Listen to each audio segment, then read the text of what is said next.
Alright, so we will move to the next case study for the day. We are already buying groceries and other amenities online. So what do you think? We would be buying automobile also online? Let's find out. Mr. Tirthankar Banerjee, Associate Vice President, Marketing, Valuefirst, would be presenting selling vehicles with messaging by Valuefirst. I hope you're able to hear me. This is what we say at the beginning of every meeting nowadays, so just bear with me.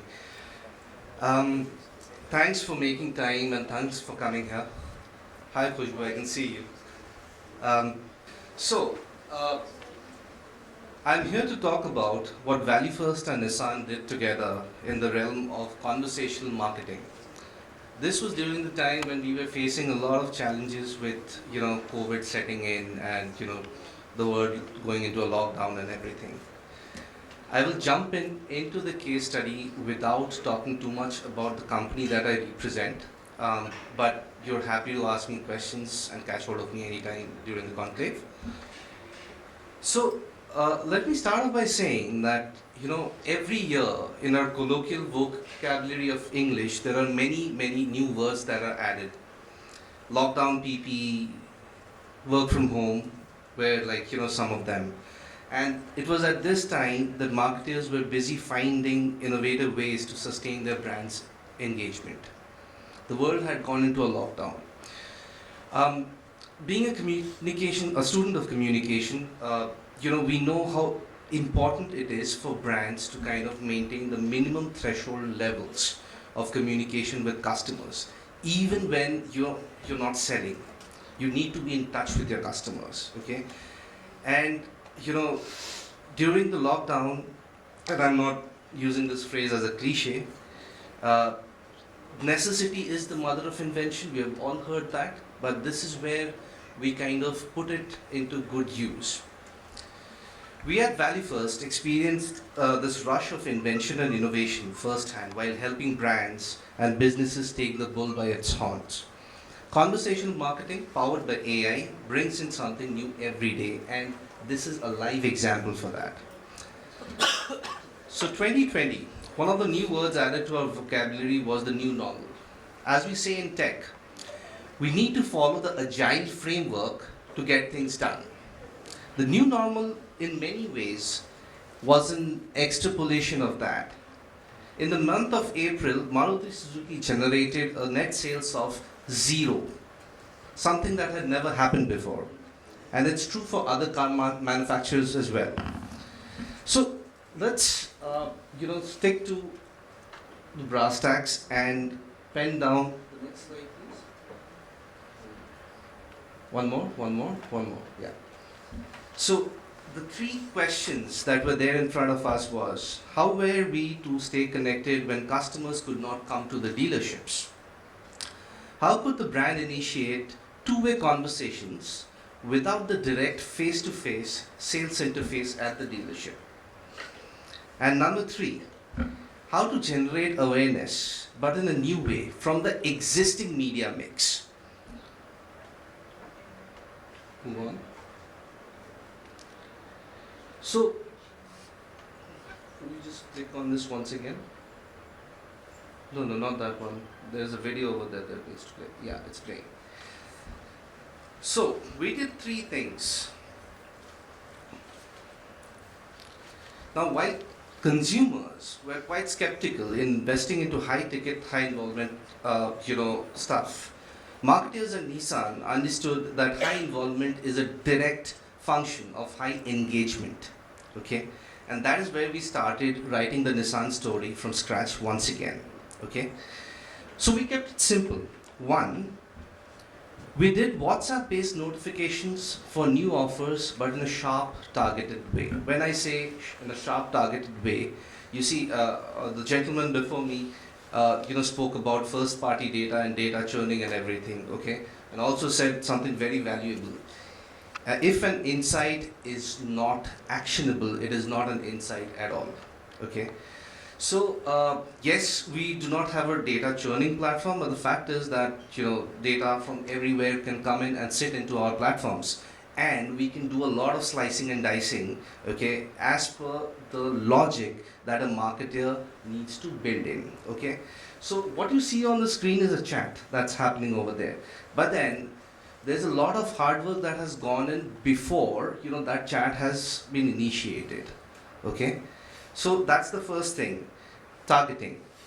And the second thing that we did was we had this wild idea of making it possible for people to buy a car off a WhatsApp based chatbot. Okay, and you'll see the results for that. It's astonishing because we know that a car is a high involvement thing. I mean, you won't want to buy something as big ticket as that without actually test driving the car and stuff like that. And the third thing that we did was we immediately automated the post-sales support and service-related tasks. Now this was done after we had activated the sales module. Okay. So let's go on to the next slide. These are the results, and I've kept it very simple. I mean, I hope this is not too snazzy or anything. Simple. There was a 4.5% increase in website inquiries. Instead of going down, this thing went up. Okay. The second thing was that from inquiry to booking, that entire funnel saw a huge jump of 50%, which is a direct attribution to the engagement that we could provide. Okay. And the third thing was that we could attribute 2,000 plus cars to be sold onto the WhatsApp chatbot because the entire experience funnel was through WhatsApp. Okay. So, in fact, there were so many other things that we mobilized, okay, and unlike social media that makes users kind of asocial, conversational marketing is extremely objective, okay, and it's utility based because it's the customer who's usually coming to you, right? And of course, if it's WhatsApp, it's very private too. So these results were taken in September 2021, and this was across the first 8 months of the year. Let's move on. We also won the DMO Echo 2022, in the category of the best use for chatbots for brand awareness. We won the Sparkies for the best digital solution in the automotive industry. And I would like to play a short video for you to tell you who we are. Conversations. Every conversation around us creates a relationship. These conversations can be exciting, or sometimes they can be disappointing. Sometimes they are two-way, and sometimes they are just announcements. Conversations aren't complicated. We just need a friend to help us navigate through them. This is why Valuefirst exists. We help businesses to do conversations with their customers. Conversations that are simple, intelligent, magical, flexible, personal, and even funny at times. Just like your BFF, but more close and more personal. This is Valuefirst. Yeah, that was about Valuefirst, and just want to leave you with this one thought that going forward, we are very sure that through all the talks of probably an economic slowdown or a climate change challenges and all of that, conversational marketing is it's relatively new for us marketers. Why do I say that it's relatively new? It's because it's again social has been around for some time. Okay, but then in this day and age, platforms are not really competing with one another. We are actually looking for ways to coexist and mine value together, and that is what conversational marketing does. Because when we say conversational, anything conversational, it means bots, right? Intelligent bots, and these bots can be fitted into any channel of your wish, of your desire, that you desire. Whether it's a WhatsApp or your website or your app, it could be anywhere, right?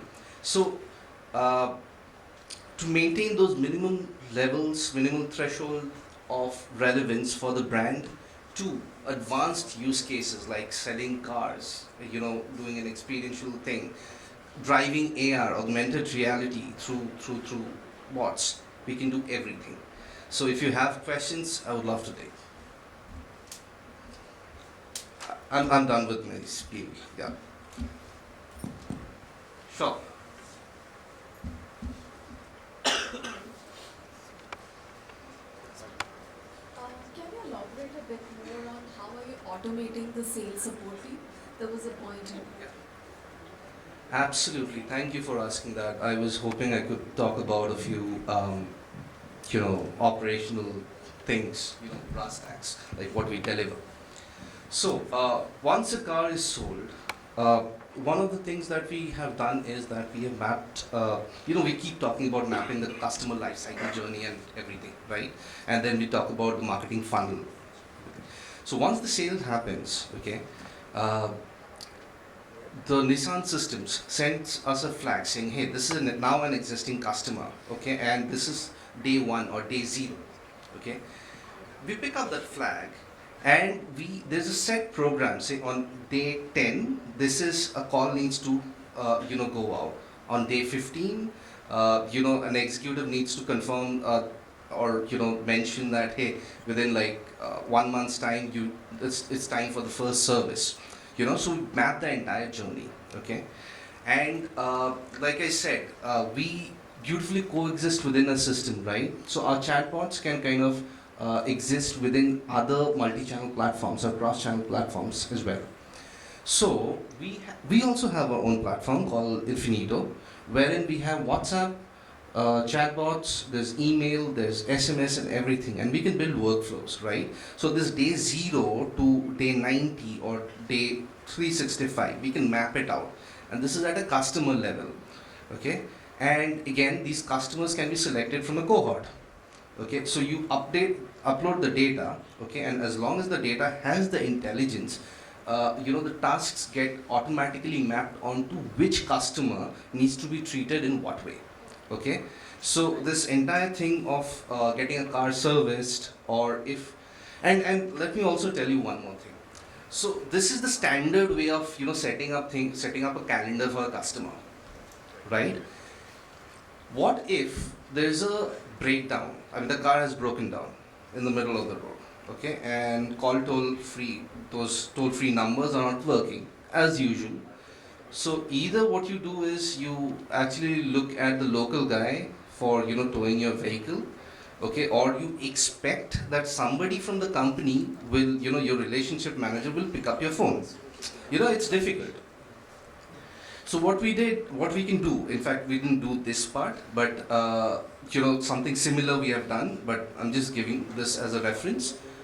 So you can actually do a message on a number like the Nissan number and say help, okay, or just say breakdown, okay, and automatically that word goes into a urgent or a priority queue, okay, and it's picked up and that request can be serviced within 10 minutes, okay. And in the back end, we not only can, so what happens is there's something known as live agents when it comes to chatbots, right? So there's a customer talking from one end, there's a live person talking from another end. Okay, now the bot has handed over the conversation to the live agent, okay? Now you can have multiple live agents over there, okay? Many number of people who have access to this bot, okay, or access to this conversation, okay? So if the first person doesn't answer, we switch over to the second person. Okay, and that way, it's kind of infinite, right? Till your request is answered, okay, it will keep continuing. And the other thing is that the person who's using it, okay, the chatbot, gets real-time updates. It's 1/10 of a second probably, okay. It's as real time as that. It's whether it's a bot or an agent, and. Let me get a bit salesy here. We are a premium PSP of WhatsApp. So we have the best TPS, the best throughput that one can imagine in the industry. That way. I hope I have not taken much of your time. Any other questions? Oh yes. When we talk about the evolution of WhatsApp chat and other such bots, how do we counter the I think how do we capture the media that contributed to such traffic? Because once the person clicks on WhatsApp chat, I don't think it's possible to capture the source from which he came. So how do we counter that? Okay. So are you saying that if somebody comes onto my WhatsApp number, say I'm the brand, and there's a customer who comes onto my WhatsApp number, I do not know from which source he has come in? Yes. That's what you're saying? Precisely. Yeah, okay. So, there's a reason that it's built that way, first of all. Okay, WhatsApp doesn't want you to know much about the source. But there are ways.